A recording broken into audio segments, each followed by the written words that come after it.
Hi, my name's Phil. I like talking about politics. And so yesterday, of course, I left you again with another late one talking about the explosive encounters in the Commons. It's the first time Parliament sitting since summer.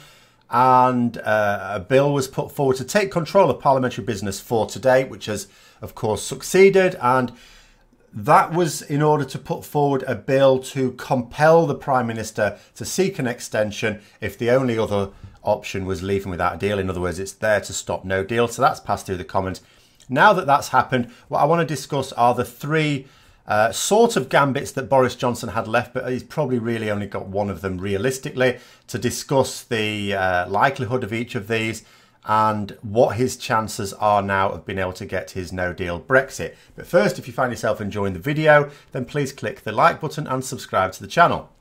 So, the first gambit that Boris Johnson had, which is he tried a little bit last night, and again he really tried it today, is to get a general election. And he needed, of course, Jeremy Corbyn to get onto it. Now, Jeremy Corbyn absolutely wants a general election. He wants one quite soon. Everyone knows this. So he thought it'd be a soft touch. He was taunting him last night and he was goading him today, calling him a big girl's blouse. But Jeremy Corbyn, to his credit, was having none of it. Now, there is a slight issue still. I still think he needs a little bit of movement. Jeremy Corbyn's position is that he wants to make sure this bill is enacted before voting in favour of general election. Now, John McDonnell and Sir Keir Starmer, two senior members of his shadow cabinet, are not of that mind. There are others as well, not of that mind. They want to see it enacted first. Now, I am more of that mind because the situation as I see it, so let's say this bill goes through, and if it's going to go through, it's got to get through by next Monday, and it's law. That means Boris Johnson, come the 19th of October, if he doesn't have a deal, if basically we're running our way towards a no-deal Brexit, he is compelled by law to write a letter to the EU Council seeking an extension unless he has already obtained one for the 31st of January 2020. And that will be enshrined in law. Doesn't even need to come back for another vote in Parliament. However, if the EU Council say you can have an extension but not 31st of January, we want to give you a different extension, then he will have 2 days to bring it to Parliament for a vote. So in other words, by law, there'd be no way of him avoiding this. But here's the thing, and this is where we're not quite sure. I'm certainly not quite sure what the situation is. On the one hand, Boris Johnson has made such a fuss and he's committed such collateral damage in preventing this bill going through. He has prorogued Parliament to reduce the amount of time they have to do it. He's sacked a load of MPs, and that's serious. I'm going to come on to that in a bit. He's sacked a load of his own MPs. His majority is nowhere. It doesn't exist. It's negative, and it's negative by a long way. It's like his majority is about -44 or something ridiculous like that. And, he's been absolutely outrageous in the Commons as well, really taunting Corbyn to get that general election. He's pulling out all the stops to avoid this bill coming into law. Why would he do that if he's just going to follow up on an earlier, well, not so much boast, but hints, but some of his cabinet ministers have been boasting and just ignoring it? Because a lot of people, myself included, are just thinking, well, what happens if he gets to the 19th and he just doesn't write the letter? What if he just doesn't write the letter? What then? What have we got then? I don't know. I mean, it's illegal. What he'd be doing is breaking the law. But what could we do at that point? I'm not sure. But what I do know is if there's something we can do, it's Parliament that needs to do it. If we have a general election, then it's all right him saying he wants this general election on, say, the 14th of October. And people keep saying things like, oh, don't you mean the 17th? Because that's a Thursday. Because we tend to have elections in general on Thursdays. I mean, that's just a convention. We don't have to. They can be on other days. I don't even know why this Thursday thing even came about. It's just usual, but it's not always the case, and it doesn't have to be the case. The reason why he's choosing the 14th is because a new government would then form before the EU summit. There's no point in waiting to the 17th. Before the EU summit, and away you go. But here's the thing. If Parliament votes that through, what is to stop Boris Johnson just saying, all right, actually, no, I think we'll have the general election on the 31st of October, actually. which means Parliament is then dissolved for the duration of the EU summit and the entire period left of Article 50 up until the deadline and beyond the deadline, actually. So, yeah, you wouldn't trust him at all. We don't want Parliament dissolved at that point, because then Parliament doesn't exist at that point. There's no MPs, so that's no good. So personally, I would go with McDonnell and Starmer and say we wait until it's implemented. There is another advantage as well. There is another advantage. Boris Johnson may or may not have a reasonable chance in a general election. Okay, you know, all the indicators are that he'd probably lose seats. Again, when you look at the polls, you have to bear in mind, I keep saying this, the Brexit party is sort of falling away in the polls. They're not campaigning at the moment, just maybe little dribbles. They're not really doing anything major. As soon as an election is called, they've said they're going to be fielding candidates. I believe them. And they're going to go mad on the campaigning. They're actually very effective at campaigning. Not legally, but that's neither here nor there these days, is it? But they are very effective at it. That is inevitably going to cause them to come back up. They're going to take Tory seats. So that's why I say Johnson may or may not do all right. But if he's going to do all right, he has to have that general election in October, because then he can do two things, right? He can keep claiming that he can absolutely get a deal when obviously he's not even trying. And secondly, for those who know he's really going for no deal and approve of that, people will not see the consequences of that for themselves until we've done it. So if he has the general election before this has happened, he can carry on lying. And there's, you know, people will not see those lies for what they are. They have to wait till November, because then if there is still no deal, if Parliament weren't able to stop him, people can at least see the consequences. Give it a week. Let them see the consequences. And also, even if it's stopped, that's still good, because then Boris Johnson will have proven himself to be incapable of defeating Parliament. He will have prorogued Parliament. You know, they were off all summer. He was getting to do that. They came back for what, a week? And then he shut them down for 5 weeks. And even then, he was not able to stop them blocking his no deal.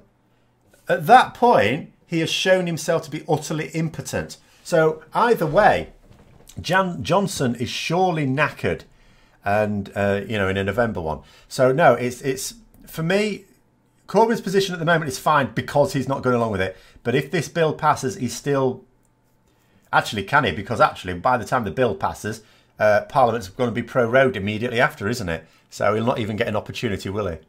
Unless Boris Johnson decides not to prorogue after all. And when it comes to the prorogation, it is worth bearing in mind the couple of court cases, the one in the Court of Session has collapsed. The judge has basically said, yeah, it is actually a political issue, not a legal issue. And you know, fair enough.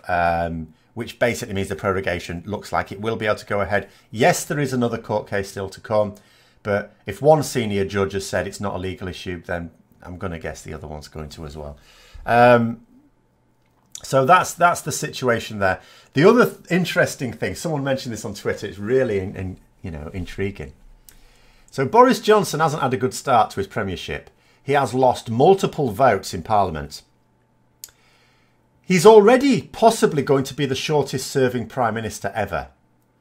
He's got to be Prime Minister for another 75 days to avoid that. If he is deposed as Prime Minister, either through a general election or a vote of no confidence being replaced, within 75 days, he is going to be Britain's shortest serving Prime Minister. But there's another record on offer. He could, and genuinely this is possible, I'm not saying likely, but it is possible. He could be the only Prime Minister in British history to never win a vote in Parliament. He's already the first Prime Minister since Pitt the Younger, a couple hundred years ago, a bit more actually, to lose his first vote as Prime Minister, but he could literally lose every vote as Prime Minister. That's possible. That is absolutely possible. He probably should put something through, some domestic policy, just to win something. In fact, do you know what? If I was Jeremy Corbyn, when he was baiting me about the general election, do you know what I'd have said? I'd have said pretty much what he said, and then I'd have said, you know, because he was basically saying, Get this bill through and then we'll have a general election. Get the bill sorted. I'd have maybe added on to that.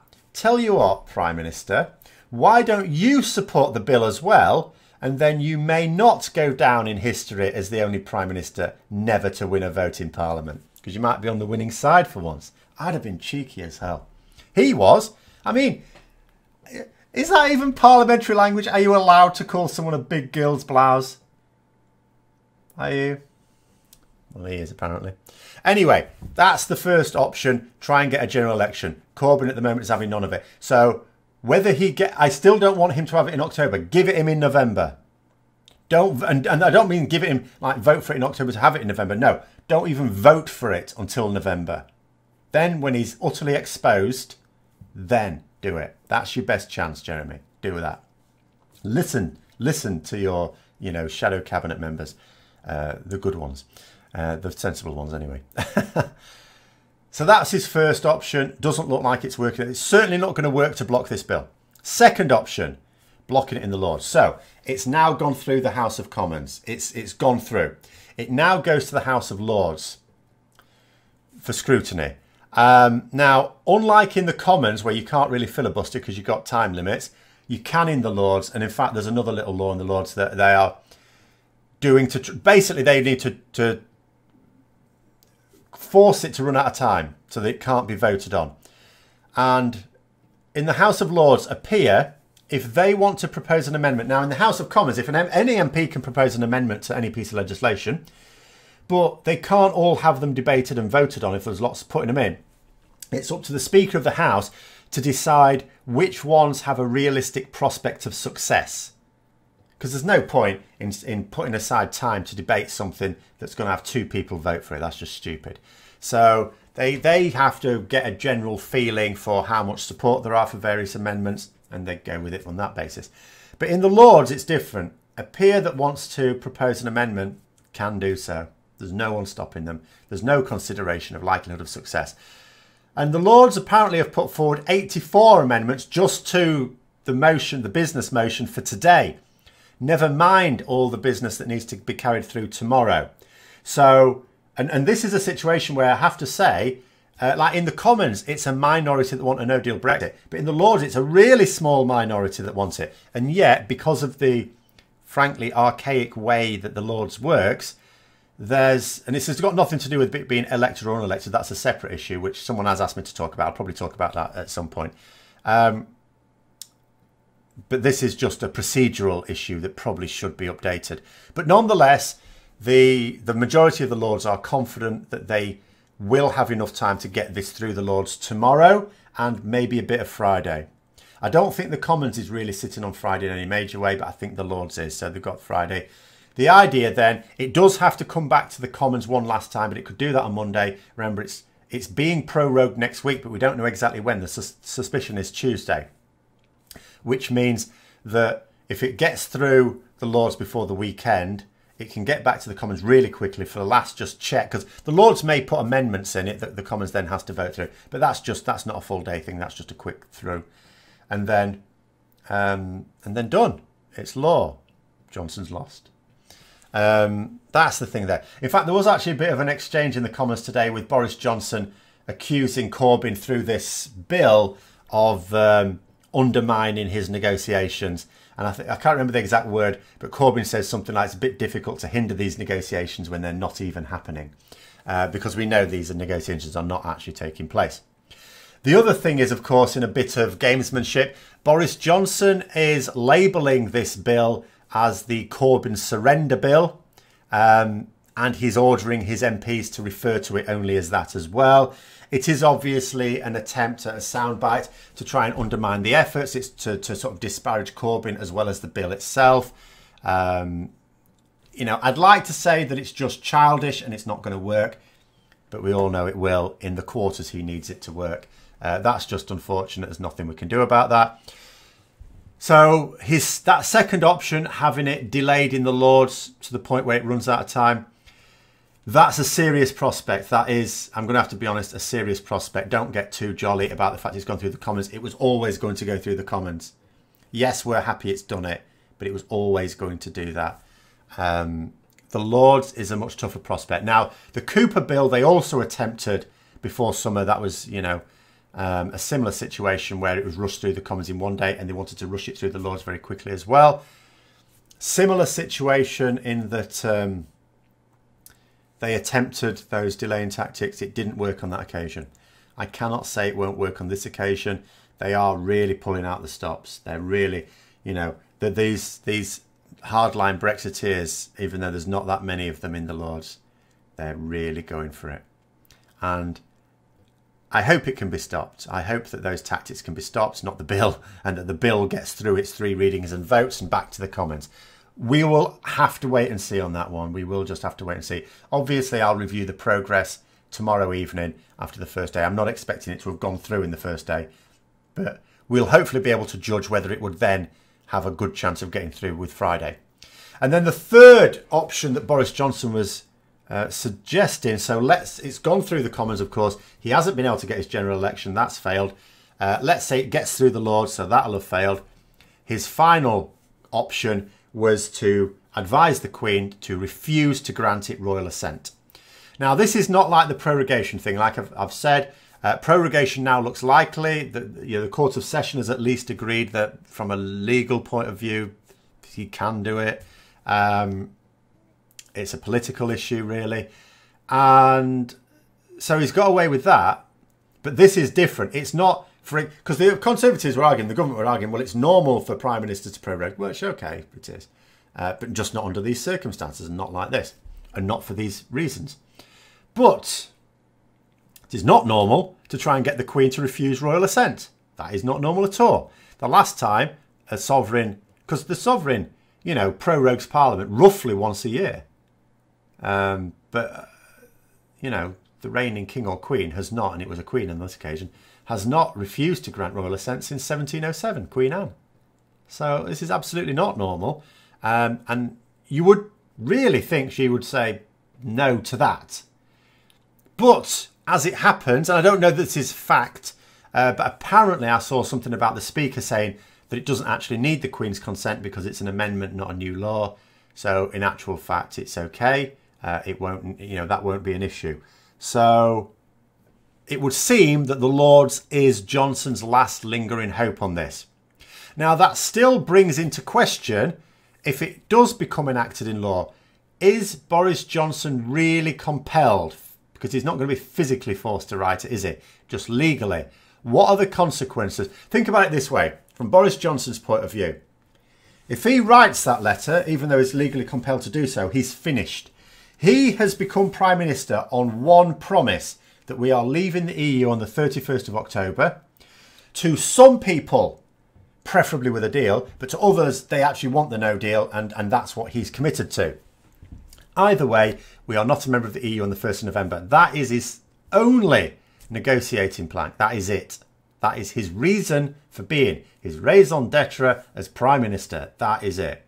If he doesn't achieve that, that support goes instantly. Within the wider membership, within the ERG, of course, everywhere it's gone. All right. And the Brexit Party will, you know, properly bite him on the arse. So, Brexit Party, they remain a secret weapon, really, aren't they? So he has to get us out. From his point of view, that has to happen. If he writes that letter, it's not going to happen. So in that situation, and remember, the only thing that matters to Boris Johnson is that Boris Johnson is Prime Minister. In that situation, would he just not write the letter? That's I don't know. I don't know what the consequences in reality would be. And where I do know that he desperately wants to avoid that scenario, but it may just be that he just doesn't want any comeback later on. It doesn't necessarily mean that he thinks this bill will compel him to write the letter. It may just be he knows there'll be a price to pay later because it will be breaking the law. And, you know. So the other thing, just to finish off with, there was another bit of bad news for Boris Johnson because, you know, he lost everything again today. There was a meeting of the 1922 committee, that is Tory MPs, who were showing their displeasure at the sacking of the 21 Conservative MPs. And apparently there was a lot of people saying that they weren't happy about this. And when someone apparently tried to pipe up and defend Boris Johnson's decision, they were roundly booed. This is the thing. Boris Johnson's threats worked on a lot of Tory MPs, like I said. Don't imagine there were only like 22 Tory MPs that wanted to vote for this bill. There were a lot wanted to vote for this bill. But the threats worked on most of them. But that doesn't mean to say they have to be happy with what he's done. One thing that the Conservative MPs fear more than anything is that Brexit breaks their party in two, that it splits. Well, as I said on Twitter, getting rid of 21 MPs and really losing 22 MPs in a single day, but 21 of them were his decision, that's a pretty firm stride towards splitting the party. Because what you have to remember is those MPs are moderate MPs, relatively moderate MPs. They represent a section of the right wing of politics.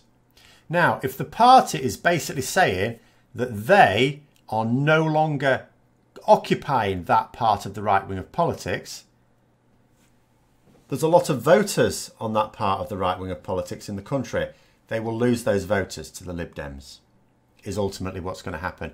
And they stuff themselves in another way as well. I mean, that's the impact of what he's doing. He's not just getting rid of individuals that voted against him, something he did when he was, you know, when Theresa May was Prime Minister.